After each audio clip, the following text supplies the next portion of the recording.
What is up, Gundam Meisters and Innovators? I am just a simple Newtype, and in this episode, we are beginning our coverage of Mobile Suit Gundam 00P. Last time in Gundam 00F, we learned about the Fresh Day team, a shadow celestial being operation under command of Charles Acoustica. Von Spark betrayed the team and went rogue. In Gundam 00I, Leaf recruited 6 Innovades. Leaf went up against Beside Pain, who transferred bodies. They ended up choosing Von Spark as their new 6th Innovade as a sort of checks and balance. This time, we head back in time and look at the second generation of celestial being. 15 years before the events of Gundam 00, Commander Chal is just a kid and a celestial being pilot. She's been chosen by Veda, and we will see her first interaction with Hanayo. We are telling this story with the assumption that you have read 00I and 00F, so let's get into this.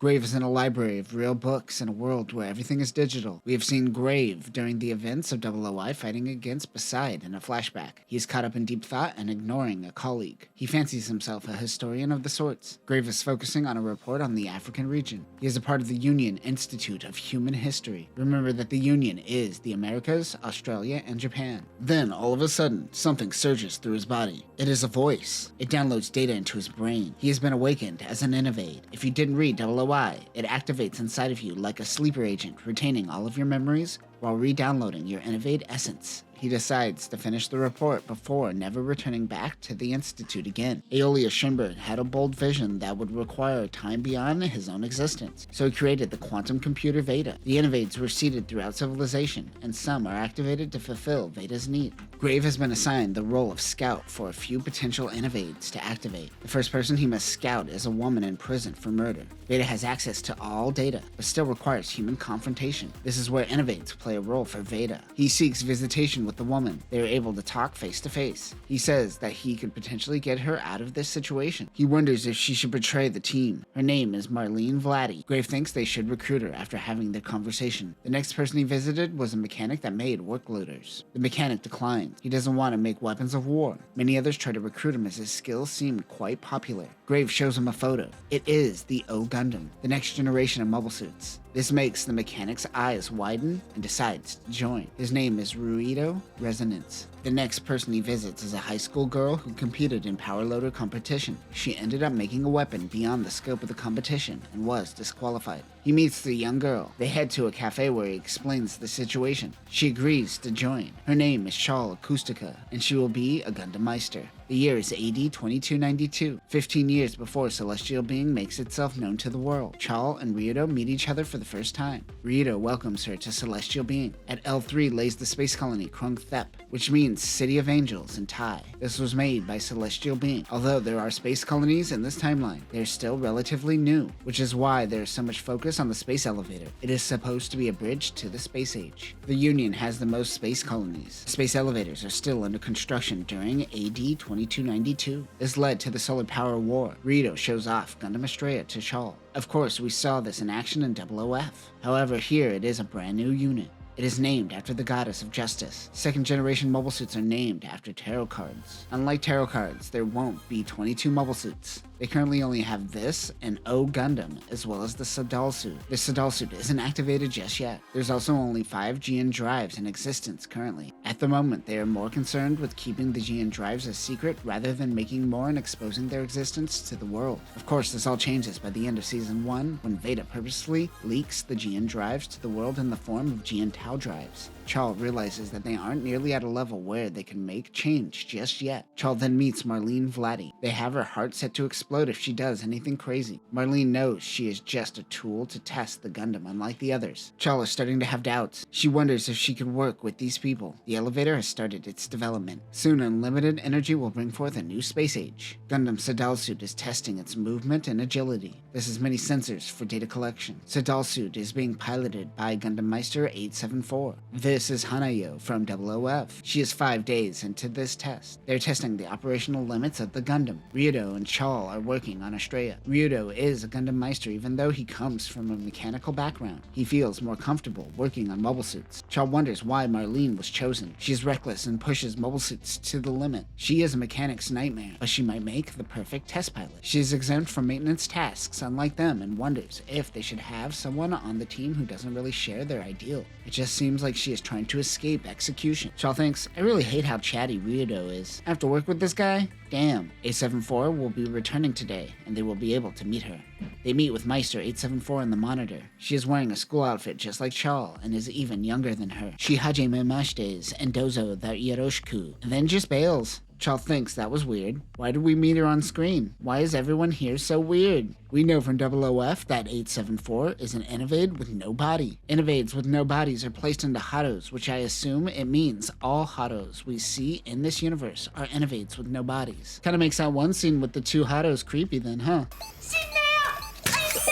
Gundam 00I proved that this can be done no problem. Ryudo is testing the Proto-Geon Sword and Geon Launcher on the Estrella. The Geon Launcher becomes what will be Virtue's Geon Bazooka. They can't risk going to Earth and being spotted, so Krung-Thep has terrestrial simulations. The Geon Sword tests went well, and they will move on to the Geon Launcher. Chal really wants to pilot the Gundam, but her Pluton isn't ready for testing. She feels useless currently. Ryudo decides to let her test the Geon Launcher on the Estrella. She heads out with the Geon Launcher. It takes some time to charge the weapon. It fires a blinding light, but suddenly an explosion. Geon particles started going off in the muzzle, and Geon particle density might be off. Luckily, the Gundam is designed for these kind of explosions. The launcher is even still intact, but Chal is panicking inside the cockpit. Ryudo tries to calm her down. 874 and Marlene come on the comm. Marlene calls him an idiot and to go save her. She finally begins calming down. Ryudo wants to use the Sadal suit to help her, but she don't need no man. Two Gundams face off against one another. Estrella is facing off against the fourth unit of the second generation, Pluton. Pluton has a few systems that become standard on the third generation Gundam. It has an ejection system for both the cockpit and the Geon drive. It also has a Geon field. The pilot of the Pluton in this test happens to be Marlene. Chal is disappointed that she wasn't chosen for her own Gundam. Because of this test, improvements were made on the Geon launcher. There was a leakage that helped improve efficiency once eliminated. The Geon field seemed unstable. To fix this, they used Geon composite armor, which brings stability,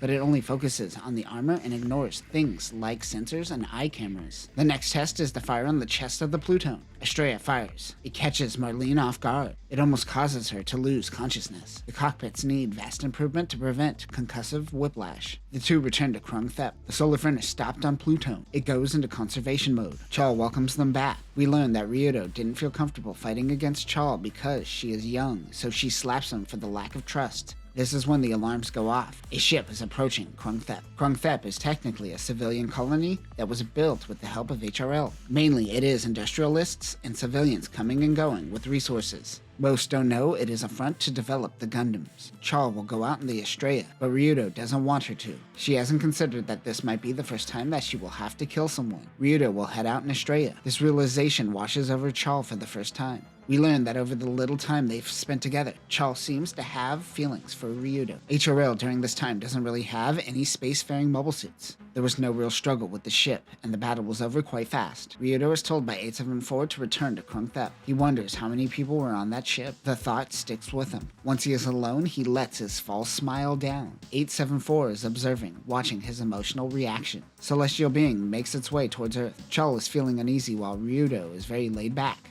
Earth's gravity presses down on them. Marlene is going to be doing terrestrial testing in the new Abulhul. We broke down the Type F, but never the original. The GNY 003 Gundam Abulhul is a second-generation mobile suit and the predecessor to Gundam Kyrios. Geon particles help control the stability of this unit. However, it struggles at high speeds on Earth due to air resistance. This unit can switch between MS mode and flight mode, even under gravity. This is the first mobile suit that can transform on the fly. Mobile suits during this time needed a mechanic to change its form. One feature unique to this unit is the verniers, which can switch between two different propulsion systems. Weapons include Geon Vulcans, a Geon beam saber, a Geon rifle in each arm, and an optional missile pod in the wing. This unit is connected to Veda. Marlene is indifferent to her upcoming trial runs. A few days later, they head towards Earth on a shuttle with Estrella, but not Chal's mobile suit. They pass by the HRL elevator Tenshu, still under construction. The world didn't unite with the orbital elevators. It just ended up consolidating power into three nations. There are phantoms in the area. 874 decides to go out in a strait to handle them. The MSJ-04 Phantom is a mass production mobile suit by HRL during the 2290s. This was HRL's main weapon during the Solar Power Wars before they created the Tiedin ground type. Unlike the Union and AEU, these mobile suits were heavier,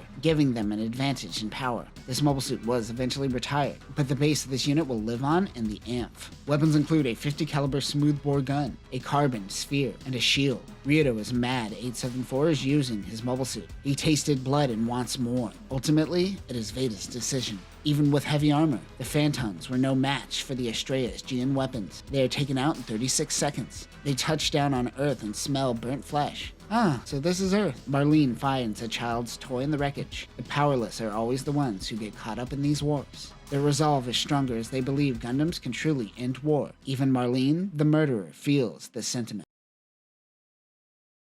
And that will do it for our first dive into Mobile Suit Gundam 00P. Everyone is still getting to know everyone on the team and still aren't working well together. A74 doesn't have a body, and Chal is catching them feelings. All this while trying to save the world. Next time, the team meets a young Ian Vashti and Dr. Marino. We dive into the domestic roles that all the crew members play on board the ship when not testing, and the Pluton will head into a battlefield to trigger a GN condenser overload. But that will do it for now, new types. Remember, always listen to Veda. Or don't. It doesn't matter. It's still a part of his plan.